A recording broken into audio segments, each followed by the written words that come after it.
Cube Radio. Salut, c'est Charles Tran avec l'équipe dans 5 minutes. On s'intéresse aux sciences, à l'histoire et à l'actualité. Aujourd'hui, on parle de pirates russes. Dans quelques semaines, les élections européennes se pointent à l'horizon. Les élections canadiennes, c'est pour bientôt, en octobre. On est d'ailleurs en pleine période de communication, de séduction pour attirer les électeurs. Mais depuis 2016, on le sait, se sont ajoutés les pirates russes sous forme de trolls et de tentatives de déstabilisation de la numérique. Donc, à quoi peut-on s'attendre des pirates russes ici au Canada? Et est-ce que quelqu'un a pensé à nous protéger contre d'éventuelles offensives? Baptiste Zapirin nous livre son enquête.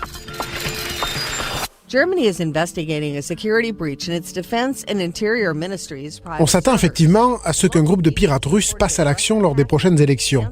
De vrais pirates, pas des trolls. Et il a plusieurs noms, ce groupe. Fancy Bear, Sophacy Group, Poundstorm ou APT-28. On le soupçonne fortement d'être lié au renseignement militaire russe.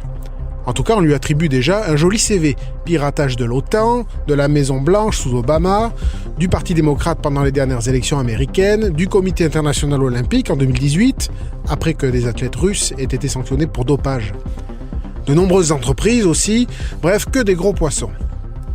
Alors, il ne faut pas confondre ces pirates avec les employés de l'Internet Research Agency, l'IRA, un groupe financé par des oligarques russes proches du président Vladimir Poutine, qui ne font pas du piratage à proprement parler, mais plus de la propagande à grands coups de trollage sur les réseaux sociaux.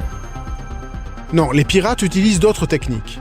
Leur petite favorite, c'est le spear phishing. Ça ressemble au hameçonnage, mais en plus subtil. Ils envoient un courriel qui demande par exemple à l'utilisateur de changer son mot de passe pour le protéger des pirates.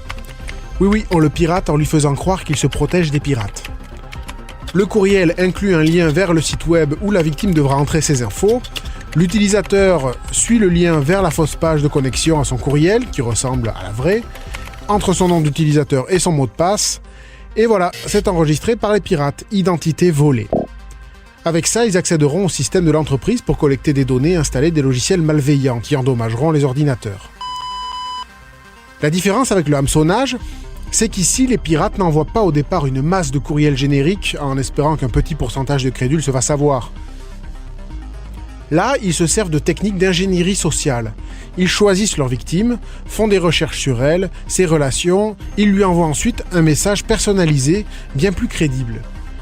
Ils peuvent même laisser un numéro de téléphone pour, alors énorme guillemets, contacter l'assistance, avec un pirate au bout du fil. S'il est vraiment bon, le pirate parlera parfaitement la langue de la victime, connaîtra bien la culture de son entreprise pour avoir l'air d'y travailler aussi. Bref, l'harponnage, c'est très préparé et très ciblé. Il leur arrive aussi à ces pirates d'envoyer un courriel avec un fichier Microsoft Word, un fichier tout propre, donc le piratage est difficile à identifier au départ. Mais une fois ouvert, Word télécharge ce qu'on appelle un modèle distant, une fonction habituelle de Word, sauf que là, c'est ce modèle que les pirates ont farci de logiciels malveillants. Donc petit conseil, on se méfie des messages qui contiennent des documents Word. Bref, ils sont bons ces pirates russes. Quand ils attaquent des serveurs, ils piratent 8 fois plus vite que leurs camarades de Corée du Nord, de Chine ou d'Iran, selon la très crédible firme de sécurité CrowdStrike. Ils ont analysé le temps de déchaînement de divers groupes de hackers sur leurs clients. Ils ont étudié plus de 30 000 attaques et ont constaté que les pirates russes prennent le contrôle d'un réseau en 18 minutes et 49 secondes en moyenne. C'est 7 fois plus rapide que la Corée du Nord, à qui il lui faut 2h20. Les pirates chinois ont besoin de 4 heures et les Iraniens 5 heures. Heureusement, pour se protéger de cette menace venue de l'Est, les Occidentaux peuvent compter sur 2 chevaliers blancs sans peur et sans reproche, Google et Microsoft.